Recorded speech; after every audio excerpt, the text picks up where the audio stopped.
Is Al-Khomeini a disbeliever, a kafir? This is something not for me and you to talk about. This is way above our pay grade. Who talks about it? Great scholars like Bin Baz, like Al-Albani, the great real scholars who scrutinize what he said. As one of his statements, he said that all messengers and prophets of Allah failed in their duty in establishing Islam and the religion of Allah. And Allah only stored it for Al-Mahdi. He's the one who's going to fulfill Allah's religion and to establish it on earth.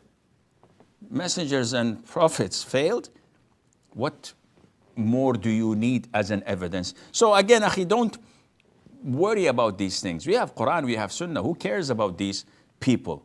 We follow the Quran, we follow the Sunnah of the Prophet ﷺ, and we definitely will end up in Jannah with the grace of Allah.